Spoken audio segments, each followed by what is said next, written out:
जय हिंद दोस्तों, हम लाए हैं आपके लिए भारत का सबसे फिट और सबसे सुपर हिट चैनल फिटिस्तान एक फिट भारत। दोस्तों, शुरू करने से पहले मैं आपसे गुजारिश करूंगा कि आप इस चैनल को सब्सक्राइब ज़रूर करें और बेल आइकन का बटन ज़रूर दबाएं। दोस्तों, आपने अपने चारों ओर बहुत सारी इंस्पायरिंग स्टोरी सुनी होंगी जिनसे आप खुद इंस्पायर हुए होंगे, आपने किताबें पढ़ी होंगी, लेकिन क्या आपने कभी अपने आसपास उन लोगों को देखा है जिन्होंने कुछ ऐसा करके दिखाया जिनसे उनका खुद का नाम जरूर हुआ, परिवार का नाम जरूर हुआ, लेकिन साथ साथ देश का और पूरी जो एक रेस है, जिस जेंडर को वो बिलोंग करते हैं, जिनको वो रिप्रेजेंट करते हैं, उन सब के अंदर उन्होंने एक ऐसी चिंगारी पैदा की कि अगर आप चाहो तो किसी भी वक्त अगर आपने ठान लिया तो आप वो कर जाओगे जो आपने अपने लिए डिसाइड किया है। और आज मैं एक ऐसी सक्सेस से मिलाऊंगा आपको जो कि गांव की लड़की जो सिर्फ पढ़ाई में बहुत अच्छी थी, पढ़ी लिखी, इंजीनियरिंग किया, अमेरिका जाके मास्टर्स किया सॉफ्टवेयर इंजीनियरिंग में, आके अपने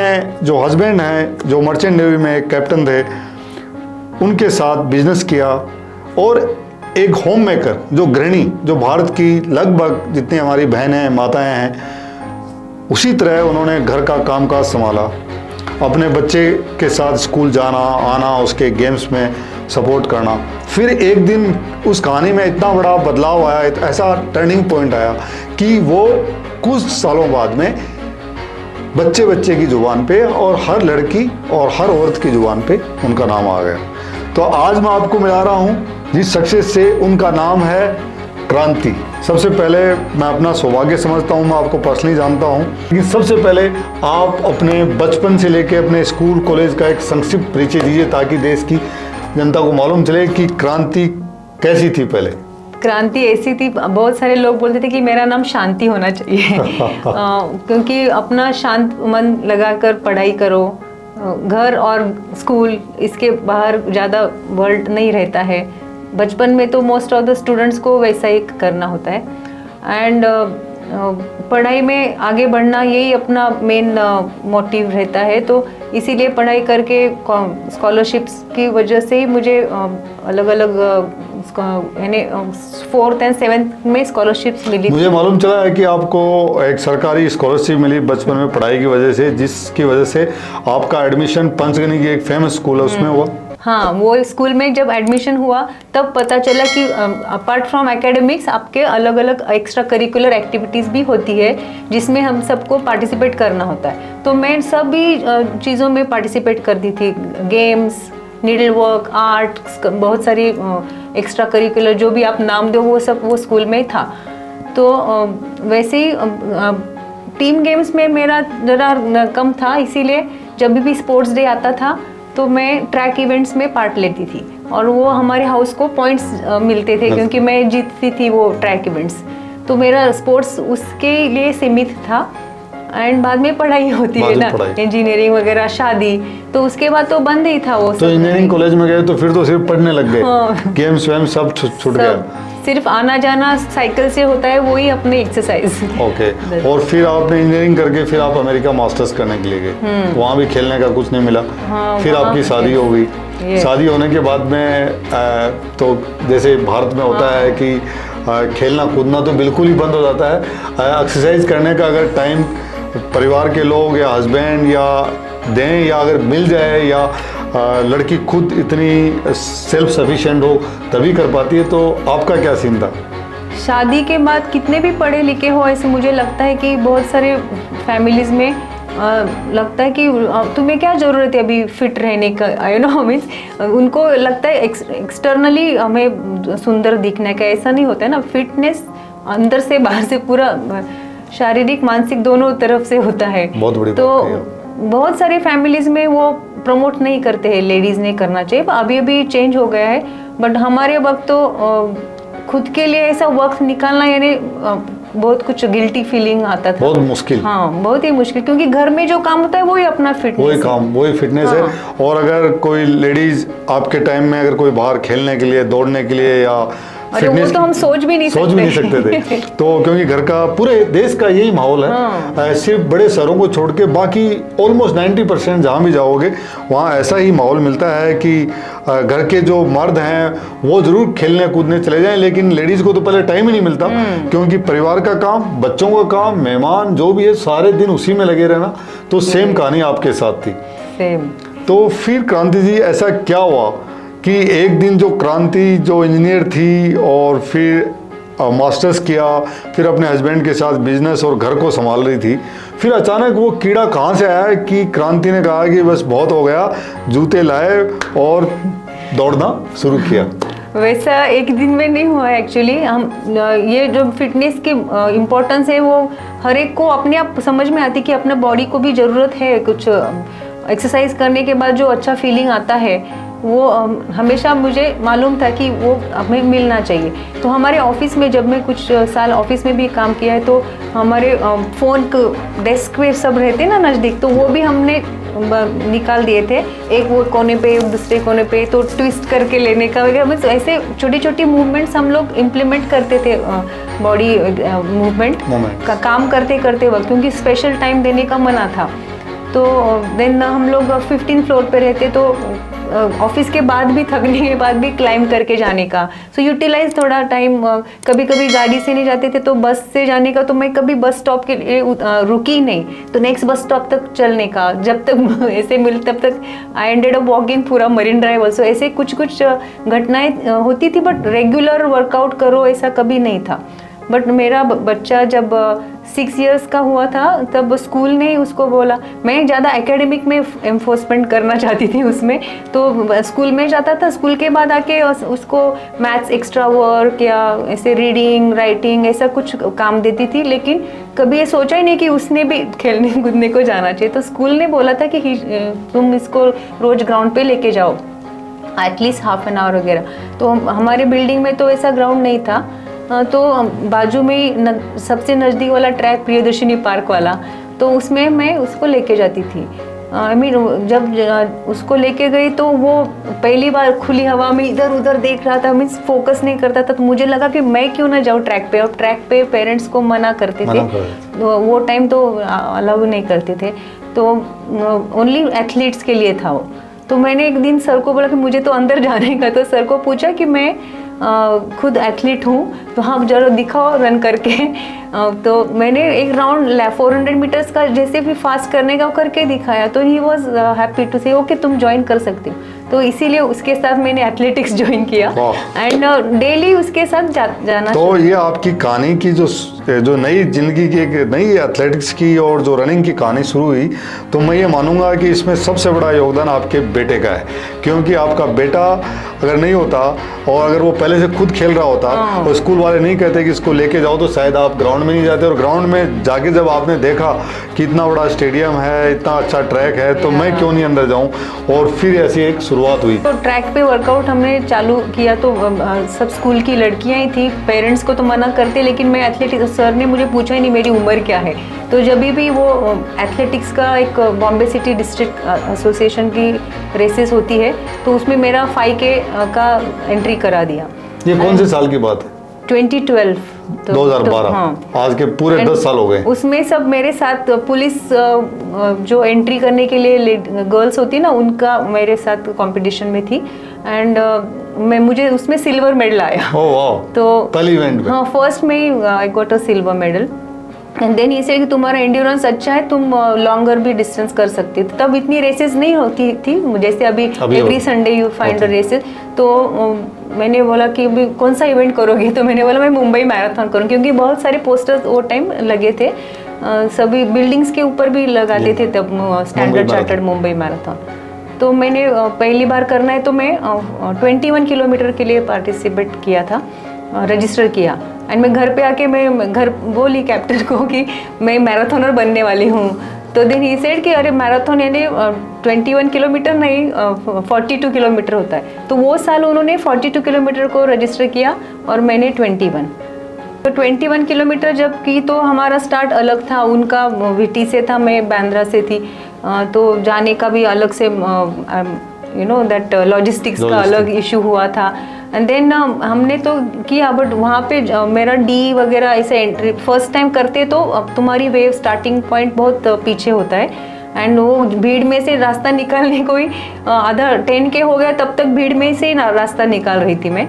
एंड देन जब रेस खत्म हो गई तो मुझे लगा ही नहीं कि मैं रेस पेस किया, और वो कोच ने बोला था अरे तुम्हारा तो 145 वगैरह एक्सपेक्ट कर रहे थे तो इतना कैसे हो गया, स्लो हो गया। एंड देन मेरा 4th या 5th रैंक आया था तब, but then he said you ran very slow. मैंने भी सोचा कि कुछ मुझे थके भी नहीं, तो वही फिनिश लाइन पे मैंने डिसाइड किया कि मैं अभी फुल मैराथन करूँगी नेक्स्ट ईयर से। एंड देन एवरी ईयर उसके बाद नेक्स्ट ईयर। जब ये आपने पहली हाफ मैराथन की उस समय आपकी उम्र कितनी थी? That time it was 42 I think, yeah, 42। आज इनकी उम्र है 52, और 42 की उम्र में इन्होंने पहली बार जूते पहने और हाफ मैराथन कर दी, और तब ये थकी नहीं। इनको लगा कि भाई मैं तो पसीना वसीना आया नहीं, मतलब मैं तो ऐसी पहुंच गई, तो शायद मेरे लिए ये डिस्टेंस कम है।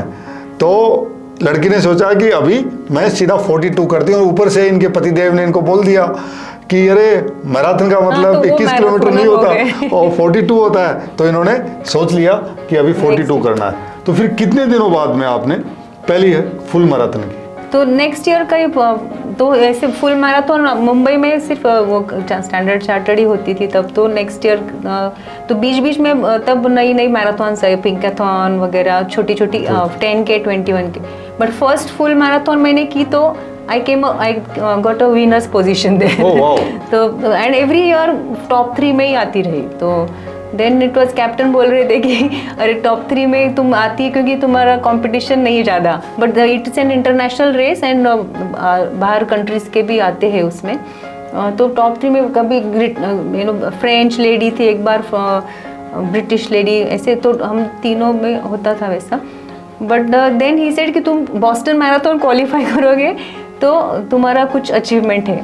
तो बॉस्टन मैराथन के लिए टाइमिंग क्वालिफाइंग टाइम रहता है, तो अपना एज कैटेगरी के हिसाब से वो टाइम लाना चाहिए, उससे भी ज़्यादा फास्ट करना होता है। सपोज मेरे लिए तब 350 था तो आई शुड डू 345 वगैरह, देन एंट्री मिलती है। तो इसीलिए मैं मुंबई मैराथन एवरी टाइम एक साल लगता है उसके लिए ना, क्योंकि साल में एक ही बार रेस आती है, and you have to do the training and all. And race के दिन क्या हो सकता है यू नेवर नो, वेदर कैसा होता है, कभी तबीयत कैसी है, तो थोड़ा सा 1-2 मिनट के आगे पीछे रह जाता था। देन दो टाइम ऐसा हुआ, तो देन अभी सेड कि हम लोग छुट्टियों में कहीं बाहर देश भी जाते हैं, तो तब कोई लोग जाने लगे थे, रेसेस का मालूम हो गया था कि इंटरनेशनल रेसेस होती है। तो एवरी वेकेशन पे हम लोग किधर ना किधर लेके जाते थे कैप्टन हमें, तो मैंने सोचा कि वो जगह पे रेस होगी ना, वही जगह जाने का। तो जून जुलाई में उसकी वेकेशन होती थी, तो हम लोगों ने वैसे एक मॉरिशस मैराथन की, तो उसमें भी मैंने सोचा था अभी उधर अच्छा वेदर भी है, ब्यूटीफुल रूट है, वेकेशन भी अच्छी हो जाएगी, तीनों का एंट्री कर देते थे।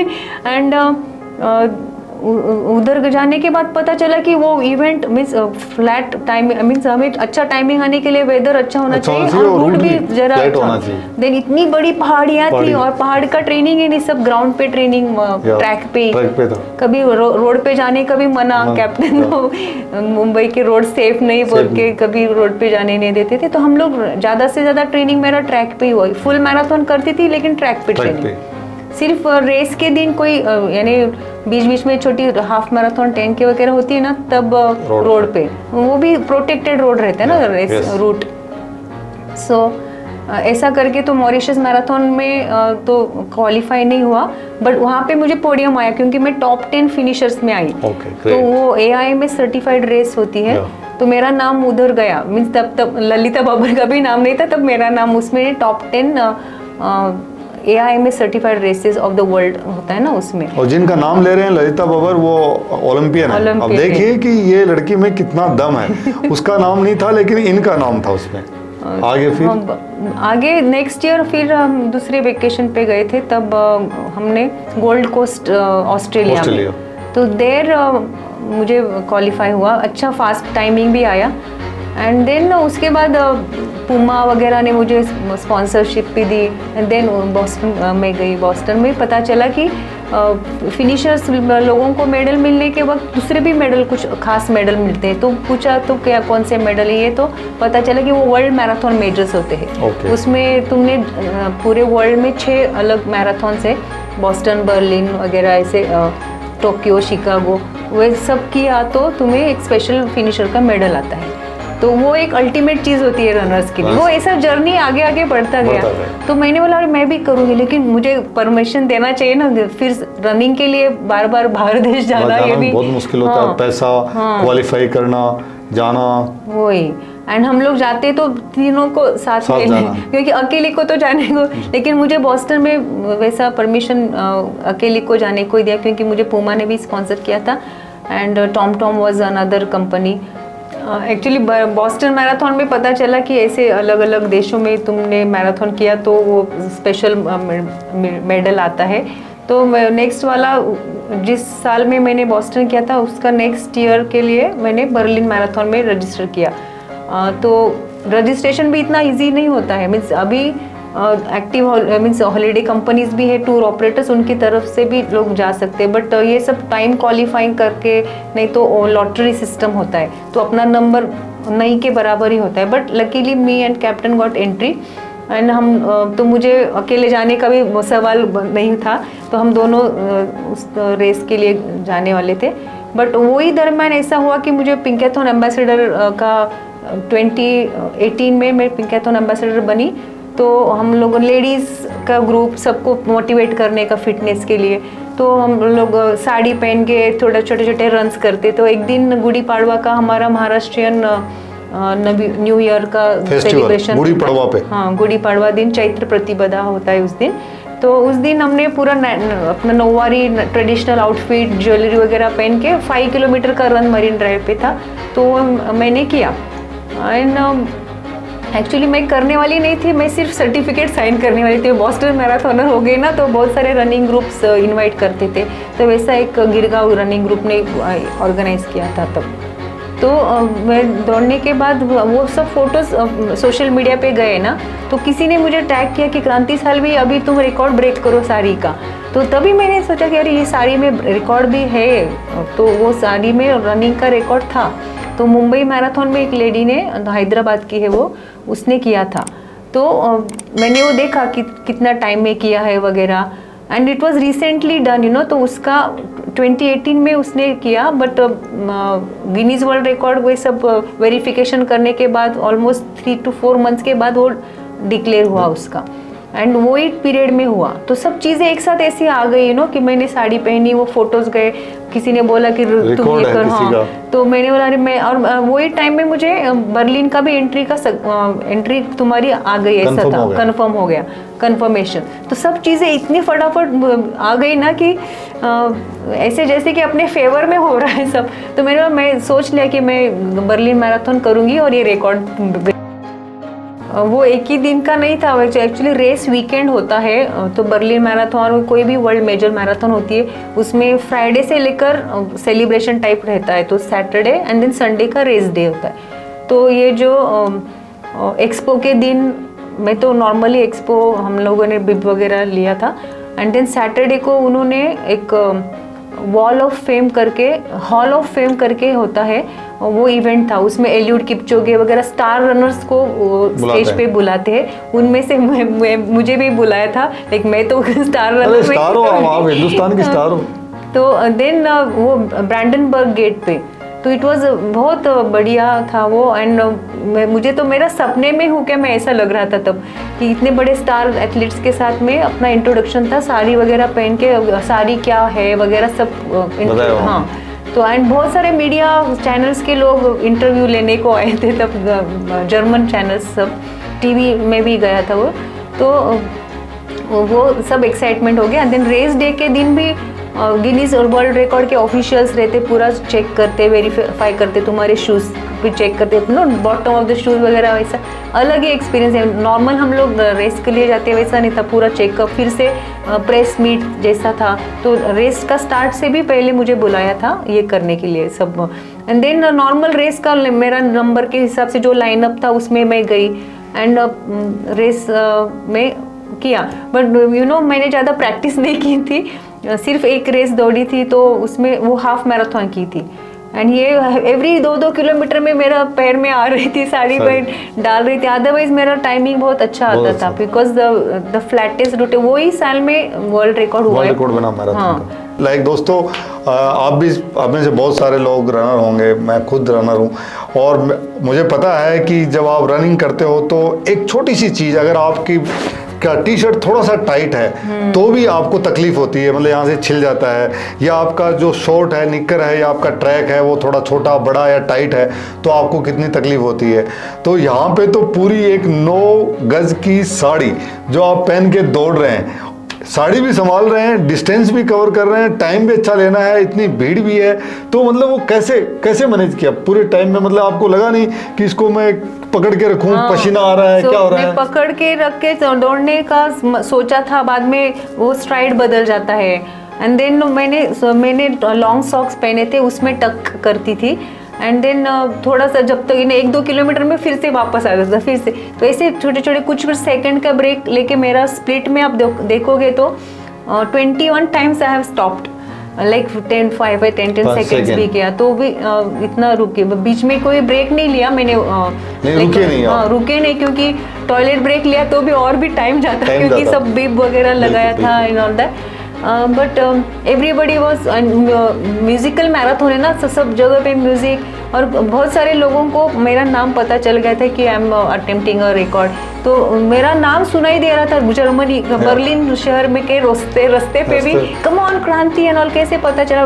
बाद में पता चला कि वो लोगों ने मेरा सब प्रोग्राम टीवी में मीडिया में देखा, एंड जो इंडियन लोग जो बर्लिन में रहते हैं वो लोगों ने उधर ये किया था, सब चीयर सेक्शन वगैरह रखा था, एंड अपने इंडियन ढोल ताशा वगैरह भी। मैंने सोचा कि मुझे ये हो रहा है, वहम हो रहा है कि मैं सुन रही हूँ Indian music, but those people were there, तो ये बहुत ही एक्साइटमेंट वाली चीज़ थी। मुझे फेलिसिटेट करने के लिए भी उन्होंने इन्वाइट किया था, वो मैं इंडिया आने के बाद पता चला। वो मेरे फेसबुक के मैसेंजर पे बहुत सारे मैसेजेस थे जर्मनी में रहने वाले इंडियन लोगों के। मतलब कैसी फीलिंग हुई उस दिन जब आपने वो किया और आपको मालूम चला कि गिनीज बुक में आपका नाम आया? इंडिविजुअली आपको कैसा लगा? एज ए वुमेन आपको कैसा लगा? एज ए इंडियन आपको कैसा लगा? आप बताएंगे? इंडिविजुअली ऐसा कुछ लगता नहीं, because when you are doing it ना, it's you are just one being, और ये सब अपने आप होता रहता है, ऐसा लगता है। अपने देश का भी नाम, तो वुमन फ्रॉम इंडिया, तो एक वुमन हूँ और इंडिया की हूँ, बस ऐसा। तो वो एंड देन सब लोगों का जो प्रतिसाद होता है वो उसका यानी अपना इंडिया के लिए हो रहा है, ऐसा लगता है। Means it's a different thing, feeling all together. अभी मैं आपसे पूछना चाहूँगा, आपकी मेहनत तो है ही है, इसके अलावा अगर 4-5 वो लोग जिनका सबसे बड़ा आपकी लाइफ में सपोर्ट रहा, कौन कौन लोग हैं? सबसे सपोर्ट तो अपना फैमिली से होता है, तो my husband, then the coach, athletics का कोच ने मुझे एंट्री किया। मीन्स नहीं तो पेरेंट्स को पहले मना करते थे, अभी आप जाओगे पीडीपी तो you will see many women, तो वो शुरुआत मुझसे हुई है, ऐसा मैं तो कह सकती हूँ। एंड सिर्फ पीडीपी में ही नहीं, बहुत सारे जगह पे जिनको ये स्टोरी मालूम है, तो उन्होंने घर का लिमिटेशंस होने के बावजूद भी पैर निकाल के अपना रनिंग चालू किया है, तो अपनी छोटी छोटी रेसेस में भी वो जीतने लगे हैं, तो कुछ ना कुछ सेंस ऑफ अचीवमेंट आने लगा है। एंड रनिंग का सिर्फ स्पोर्ट्स के रिलेटेड ही अचीवमेंट होता है ऐसा नहीं, उसके इतने सारे फ़ायदे हैं, वो आप जब रनिंग चालू करोगे, रनर बनोगे, तो ही पता चलेगा क्या क्या फ़ायदे होते हैं, अनगिनत फ़ायदे हैं। तो आपके फैमिली, आपके हस्बैंड कैप्टन साहब और आपके कोच, उनका सबसे बड़ा आपकी इस पूरी जर्नी में, और आपके स्पॉन्सर्स, उनका सबसे बड़ा डेफिनेटली उन्होंने आपको सपोर्ट किया। तो आपका क्रांति ये बताइए कि जो शेड्यूल है वीक में, कि अभी भी मैं देखता हूँ आप दौड़ती हैं, और दोस्तों मैं इधर बॉम्बे में एक दिन में पीडीपी में मेरे जो नेवी के और आर्मी के दोस्त उनके साथ मैं दौड़ने के लिए गया, और हमारी मुलाकात वहाँ पे हुई, और तभी मन देखा कि इनके साथ 7-8 लेडीज़ अलग अलग उम्र की वो दौड़ रही थी, ये उनको गाइड कर रही थी। सो अब बताइए कि आपका रूटीन 7 दिन का क्या रूटीन रहता है? सुबह तो मुझे टाइम नहीं मिलता है because of the kitchen hours, but evening में मैं टाइम निकाल सकती हूँ, तो शाम को 1 या 2 घंटा करना ही पड़ता है वर्कआउट। और जब रेस में पार्टिसिपेट करना है तो अकॉर्डिंगली टू ट्रेनिंग होता है रेस के हिसाब से। अदरवाइज फिटनेस मेंटेन करने के लिए you can just find some time, no दिन में कितना भी टाइम थोड़ा सा मिल गया। अभी आपके तो वो फ्राइडे चैलेंजेस रहते हैं ना, 1 मिनट का भी फ्राइडे चैलेंज होता है ना, उसमें भी बहुत सारा ट्रिगर मिल जाता है, स्टिमुलस मिलता है अपने फिटनेस को। सो ऐसे छोटे छोटे एक्सरसाइजेस भी बीच बीच में करना चाहिए। काम करते वक्त भी when you are conscious about your body, अभी जैसे मॉपिंग करने के वक्त तो कौन से मसल वर्क, मैं हमेशा वो माइंडफुलनेस एंड कॉन्शियसनेस रखती हूँ, तो वो मुझे लगता है मुझे फिट रखता है। और इसीलिए एंड देन वीकली जो रन्स 2 या 3 बार तो कंपलसरी रन होना चाहिए, ये मैं सोचती हूँ। रनिंग नहीं हुआ तो एटलीस्ट कोई कार्डियो एक्टिविटी। सो मैं अभी ज़्यादा साइकिलिंग भी करती हूँ, गोवा रहते थे तो स्विमिंग भी करते थे। But fixed regular training plan जब बड़ी रेस होती है ना, तो मैं स्ट्रिक्टली वो एक्चुअली बनाती हूँ, क्योंकि मैं खुद सर्टिफाइड मैराथन कोच भी हूँ, तो अकॉर्डिंगली मैं वो वर्कआउट करती हूँ। अदरवाइज कोई भी लेडीज़ को मैं बताती हूँ कि कोई भी फिटनेस एक्टिविटी मूवमेंट आपको जो अच्छा लगे, आपको डांस करना अच्छा लगे या वॉक पे जाना अच्छा लगे या ट्रेकिंग करना अच्छा लगे, तो you do that, but keep moving your body. दोस्तों ये बहुत ही हम्बल है, और मैं आपको बताता हूँ, एक एक्सपीरियंस बताता हूँ कि मेरे साथ नेवी के और आर्मी के कुछ मेरे फ्रेंड्स और सीनियर्स और कुछ लेडीज़ और बाकी बॉम्बे के मेरे कुछ दोस्त संडे को ये रन करने जाते हैं। तो हमने प्लान किया कि क्रांति को भी हमने बोला कि आप भी हमें ज्वाइन कर लें। तो हम 1 घंटे का हमारा रनिंग प्रोग्राम था, हम दौड़ के आए, और दौड़ने के बाद में हम जो वहाँ पे एक हिल है, कौन सी हिल है वो, मलाबार हिल? हाँ, मलाबार हिल। तो रन ख़त्म करने के बाद में फिर मैंने सभी को बोला कि चलो हम थोड़ा सा हिल ट्रेनिंग करते हैं। तो जो 200 मीटर का लाइक हिल के ऊपर पूरी स्पीड से जाना, फिर नीचे आना, फिर जाना, तो हमने 10-12 किए।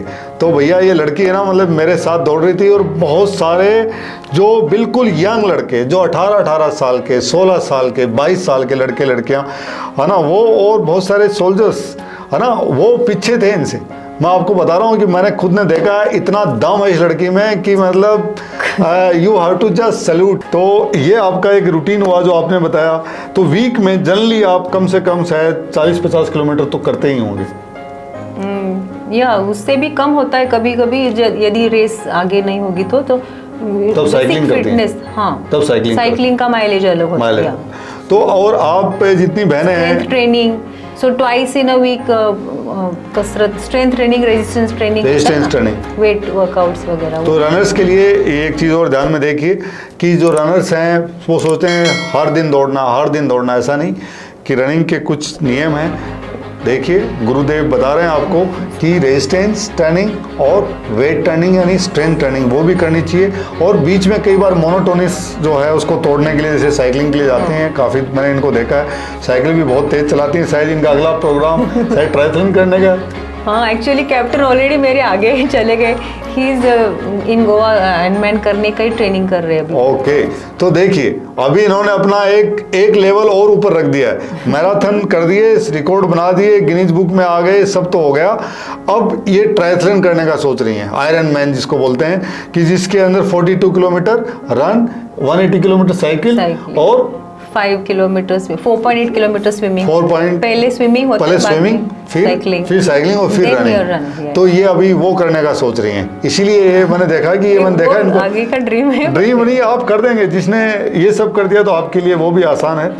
तो क्रांति, ये आपकी अभी तक की जर्नी है, और इसके अलावा मैंने आपकी लाइफ का एक एस्पेक्ट और देखा है, आप रनर तो हैं ही हैं, एक अच्छी मदर भी हैं और एक अच्छी सिटीजन भी हैं। वो इसलिए मैं कह सकता हूँ कि आप जो आपने बॉम्बे के अंदर जो बीचेस के ऊपर जो गंदगी होती है उसको हटाने के लिए भी आपने एक मुहिम चलाई है, और साथ में आपने वीक में एक दिन आप अपने जो सारे रनिंग जो ग्रुप है, लड़के लड़कियां हैं, उनके साथ जाती हैं, रन भी करती हैं, और वो जो वहाँ पे जो वेस्ट है उसको सारे को कलेक्ट करती हैं। उसकी कहानी आप देश की जनता को बताएं, क्या है वो प्रोजेक्ट आपका? ये तो वीकली बीच क्लीनअप होता है हर संडे का, लो टाइड के टाइम जब पानी कम होता है और समुद्र का किनारे पे एक्सपोज होता है जो भी कचरा है। तो इतना मीन्स अपनी डिसिप्लिन जो कम लोग बाहर से भी लोग आके डालने वाले हैं ऐसे कचरा, हमने देखे भी है आंखों के सामने, बट उनको बुरा लगता ही नहीं। इतना अवेयरनेस पहुंचाने का इतनी ज़रूरी अभी हो गई है, इसीलिए हम लोग हमारी तरफ से जो भी चांस होगा वैसा थोड़ा अपॉर्चुनिटी बताने के लिए लोगों को कि अवेयरनेस कि ये कचरा इतना बुरा है वाटर बॉडीज़ के लिए कि वहाँ का इकोसिस्टम नष्ट होते जा रहा है। सो मैंने बाहर देश के भी बीचेस देखे और कोई गोवा एंड रत्नागिरी के भी हमारे जगह के जो अराउंड बीचेस है वो देखे हैं। तो वहाँ का जो ह्यूमन जहाँ पे नहीं है ना वो जगह एकदम सेरीन और वर्जिन अच्छी है, और जहाँ पे आदमी पहुँच गया वहाँ पे कचरा डालता है, मीन्स वो कॉन्शियसनेस भी होना चाहिए कि हमारे जो कचरा है वो उसमें नहीं डालना चाहिए, प्रॉपर रिसाइकिल होना चाहिए। एंड जो रिसाइकल वाला नहीं है कचरा उसका समुद्र और वाटर बॉडीज अपने साफ रखेंगे तो ही अपना एनवायरनमेंट का बैलेंस बराबर बढ़ेगा रहेगा, क्योंकि इकोसिस्टम नष्ट होते जा रही है। तो हर संडे को आप अपनी टीम के साथ पूरा सफाई करें, कितने दिन हो गए करते हुए? अभी 5 साल हो गए, और मैं सिर्फ हमारा रनिंग ग्रुप ही नहीं, हमारे साथ अलग अलग कॉलेजेस के भी अभी, और लकीली ऐसा हो गया है कि हर एजुकेशनल इंस्टीट्यूट्स भी ये एक प्रोजेक्ट मानती है, क्योंकि क्लाइमेट चेंज इज़ हर एक ने एक्शन लेना ही चाहिए अभी। तो उसके लिए बहुत सारे यंग स्टूडेंट्स अभी, and then I like to see how they enjoy also, means बीच का टाइम भी मिलता है करने को, and they have music and all, पूरा इट्स अ गुड वर्कआउट। कितना डीप अटके हुए रहते हैं ना, खींचने का, पूरा मिट्टी जमा होता है वो निकालने का, फिर से लेके जाने का। सो रन के बाद भी कभी कभी मैंने बीच क्लीनअप किया है, और कुछ दिन रन नहीं करना पड़ सके क्योंकि वो लो टाइड का जो टाइम होता है वो रनिंग टाइम में कोइंसाइड होता है, तो you have to miss your run and do that. Kranti, हर व्यक्ति की ज़िंदगी में कुछ उतार होते हैं, कुछ चढ़ाव होते हैं, और कई बार लाइफ में उसको लगता है कि मतलब लो आता है, कई बार लाइफ में बहुत हाई होता है। तो आपकी लाइफ में अभी तक इतने साल के अंदर कभी कुछ ऐसा लो आया जिसमें आपको लगा निराशा हो, आप डिसअपॉइंट हुए होंगे, आपको स्ट्रेस हुआ होगा, या आपको छोटा मोटा हर आदमी को होता है तो डिप्रेशन सा हुआ होगा, और फिर आप अगर हुआ ये सब तो उससे आपने कैसे उस पर विजय पाई? तो पहले तो आप बताएं, क्या कभी ऐसा आपको लगा आप भी को भी लो फील हुआ, स्ट्रेस में आए, या आपको लगा कि ज़िंदगी ऐसे ही जा रही है, कुछ तो किया नहीं, कुछ करना चाहिए, और फिर उससे आपने कैसे कॉम्बैट किया, कैसे ताकि लोगों को समझ में आए? क्योंकि ये तो हर जगह की प्रॉब्लम, हर व्यक्ति, बड़े से बड़े व्यक्ति के साथ होता है। तो आपके साथ कभी ऐसा हो? बहुत बार ऐसा लगता है कि कितने बार ऐसा कि मैं ये जगह पे क्यों हूँ ऐसा पूछना पड़ता है खुद को ही। एंड बट वो फेज भी तुरंत रिकॉग्नाइज भी होती है मुझसे, और I can come over it. ये पता नहीं अभी बचपन से वो आदत है, या maybe I am just brought up that way. तो बहुत सारी चैलेंजिंग सिचुएशंस होती है। फर्स्ट ऑफ ऑल मेरे बेटे के साथ भी बहुत सारी चैलेंजिंग सिचुएशंस होती है, बट अभी के बच्चे अलग ही होते हैं, so we have to overcome that. And depression वाला अभी तक फेज तो कभी आया नहीं है, बट मैंने ऐसे सिचुएशंस, अभी हमारी एक कॉमरेड्स रेस थी, उसमें कैप्टन और मैं, हम लोग इतनी बड़ी रेस होती, थाउजेंड्स ऑफ लोग रहते साउथ अफ्रीका में, तो we missed each other at the finish. And start point एक होता है और एंड पॉइंट दूसरा होता है। अलग अलग गांव, यानी 90 किलोमीटर की रेस होती है। जो कॉमरेड्स रेस है वो 88-90 किलोमीटर की अफ्रीका में, साउथ अफ्रीका में रेस होती है, 88-90 किलोमीटर की। ये लड़की है ना 88-90 किलोमीटर दौड़ने वाली है भैया, मतलब पेट्रोल खत्म ही नहीं होता इनका, मतलब आपने ऐड सुना है वो है इनकी एनर्जी खत्म ही नहीं होती। तो उस रेस में फिर क्या हुआ, आप दोनों कहते मेले में बिछड़ गए दो। हाँ, एंड मैं वापस आ गई गांव में, जो पीटर मारिट्सबर्ग एंड डरबन, ऐसा। तो डरबन से हमने चालू किया था, वापस डरबन में आने का था, बिकॉज हमारा होटल उधर था। एंड पीटर मारिट्सबर्ग को एंड हुआ था रेस, एंड वहाँ से हम लोग वापस आ गए। बाकी के होटल में जो रहने वाले लोग थे उनके साथ में मैं आ गई, and then he was lost. And then हम, एंड फ़ोन वगैरह भी नहीं चलती ना वो देश में, अपना खुद का, एंड तो it was difficult, but we came over it. Now he had to express करना भी अच्छा है ना, कभी कभी होल्ड करके रखेंगे तो it is difficult, but we should be knowing कि हम लोग कैसा उसका रिएक्ट करें और कैसा रिस्पॉन्स दें। वो मालूम हो गया तो एनीबॉडी कैन कम ओवर। क्रांति, एक अच्छे जो एथलीट हैं, जैसे आपकी जो जर्नी है, आप जो युवा जो हैं भारत के, जो स्पोर्ट्स कर रहे हैं, उनको आप क्या संदेश देना चाहेंगे कि उनको ऐसी कौन सी जो बेसिक जो एथिकल प्रिंसिपल्स उनको अपने लाइफ में रखने चाहिए, जिनकी वजह से वो स्पोर्ट्स करते हुए अपना स्पोर्ट्स तो अच्छा हो, साथ में उनको खुद को भी खुद के बारे में अच्छा लगे, चाहे सफल हो असफल हो, वो बात अलग है। क्या कहना चाहेंगे आप? सफलता असफलता ये सब जजमेंट वाली जो चीज़ें हैं ना, वो उसको हम छोड़ देने का, ओनली एफर्ट्स डालते रहने का अपनी तरफ से।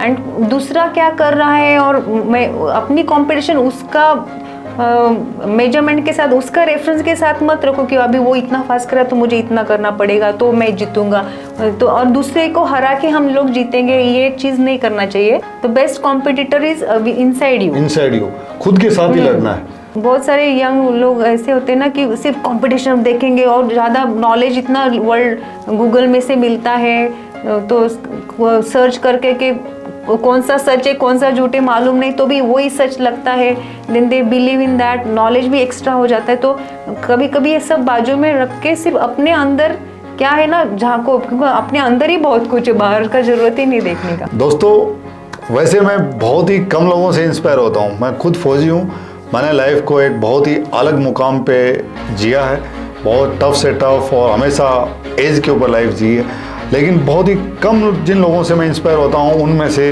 क्रांति एक है। क्रांति, ये बताइए कि आप इस देश की जितनी जो बहनें हैं, जो माताएं हैं, उनके लिए आप क्या संदेश देना चाहेंगे? क्योंकि आपका संदेश किसी और के संदेश से बहुत बड़ा होगा, क्योंकि आप उनमें से एक हैं। हर बहन, हर पत्नी, हर माँ, हर चाची, हर बच्ची वो आपसे जो प्रेरणा ले सकती है, आपकी बात पे जो ज़्यादा अमल कर सकती है, वो और किसी की बात पे नहीं, क्योंकि आप उनमें से एक हैं और आपने वो करके दिखाया जिसके बारे में कोई सोच नहीं सकता। तो आपकी ओर से उनको क्या संदेश है? हम लोग अपना दूसरे का जो ख्याल रखते हैं वैसा खुद का भी ख्याल रखना चाहिए घर में, क्योंकि घर का एक मेन पिलर, आधार स्तंभ जो होता है वो हम हैं। और हमारे संस्कार में भी लिखा है, बोलते कि लक्ष्मी होती है घर की एक औरत, तो हम लोग सच में लक्ष्मी हैं, घर की ही नहीं अपने देश की भी। तो पूरा जो ख्याल रखना है पहले अपना भी, देन ओनली हम लोग दूसरों का रख सकते हैं। एंड कब रख सकते हैं अपना खुद का ख्याल? फिट रहने के बाद। तो फिट यानी फिजिकल, मेंटल, अपना शारीरिक मानसिक आरोग्य बहुत अच्छा रखो और पॉजिटिविटी रखो घर सबकी चीज़ों में, और अपने खुद को कम मत समझो कि मैं नहीं कर सकती हूँ ये। तो you can give it a try every time, believe करो कि हम लोग कर सकते हैं। और जो नहीं आता है, लेकिन जो हम लोग क्या आता है वो देखो। मुझे अपनी कमी या देखने के बदले में आप क्या कर सकते हैं वो सोचो एंड उसमें आगे बढ़ो। तो जो पैशन से करोगे ना तो सक्सेस है ही है। यहाँ तक आप आए, आपने वर्ल्ड रिकॉर्ड बनाया, गिनीज बुक में नाम है, आप 5 कॉन्टिनेंट्स में मैराथन दौड़ के आ गए। अब आगे क्या करेगी क्रांति? मैं 2 साल बाद में अगर आपका इंटरव्यू लूँ तो ऐसी क्या चीज़ इस देश की जनता को बताऊँ कि भाई इस लड़की ने ये धमाका और कर दिया? क्या प्लान है आपका? वो मेरा खुद का प्लान नहीं है, मुझे ज़्यादा से ज़्यादा औरतों को यही संदेश देना है और I have to make sure कि वो कर रही हैं। और ऐसे कोई जगह गाँव में भी कोई लेडीज़ इंस्पायर हुई है अपना टीम लेके, और भी औरतें जो गांव से औरतें बाहर जाती नहीं है, सिर्फ घर में रहती है, लेकिन वो अभी जमा होके एक पार्क में जाती है, एक्सरसाइज करती है, और उनको भी बाहर मूवमेंट करना, कोई भी साड़ी पहनो, कोई भी आउटफिट पहनो, लेकिन मूवमेंट करती है और अपने चैलेंजेस होती है ना उसका सब फॉलो करती है।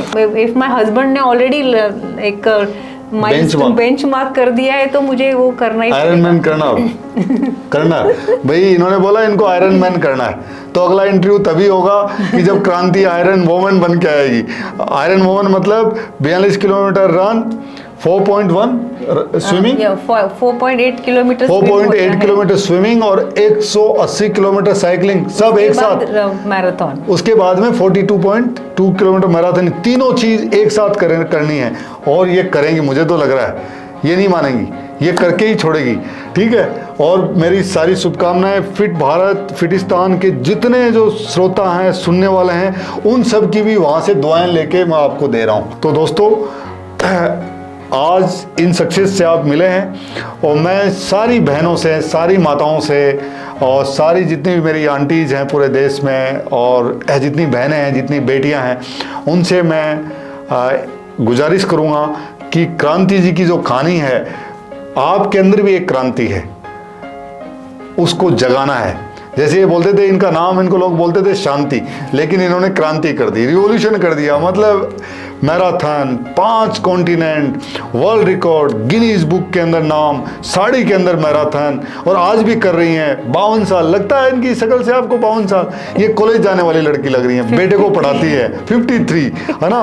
और अभी बोल रही हैं कि ये आयरन वोमन कि मतलब कितना 4.8 किलोमीटर स्विमिंग, 180 किलोमीटर साइकिलिंग और 42.2 किलोमीटर रनिंग। उसके बाद में ये इनका अगला प्लान है। जब ये कर सकती हैं तो इनसे प्रेरणा लेके आपको भी हर दिन कम से कम 1 घंटा अपने स्वास्थ्य के लिए देना है। आपका स्वास्थ्य बढ़िया रहेगा, आपके परिवार का स्वास्थ्य बढ़िया रहेगा, परिवार का माहौल अच्छा रहेगा, आपके बुढ़ापे में, कमर में, जोड़ों में ये दर्द वर्द कुछ नहीं होंगे, न हाइपरटेंशन होगा, न डायबिटीज होगी। और जब आपका स्वास्थ्य अच्छा होगा तो आपके गांव, आपके मोहल्ले, आपके आसपास का माहौल अच्छा होगा, सब स्वस्थ होंगे और पूरा देश हेल्दी होगा, पूरा भारत फिट होगा। इन्हीं शब्दों के साथ कि आप फिटिस्तान के चैनल को सब्सक्राइब करेंगे और बेल आइकन का बटन दबाएंगे, और क्रांति बहन जैसी कोई और भी जो स्टोरी अगर आपकी नज़र में हो, आप चाहते हैं कि वो स्टोरीज भी हम पूरे देश के सामने लाएं, तो आप नीचे कमेंट बॉक्स में उनका नाम लिखें, हम उन शख्सियत को भी आपसे ज़रूर मिलाएंगे।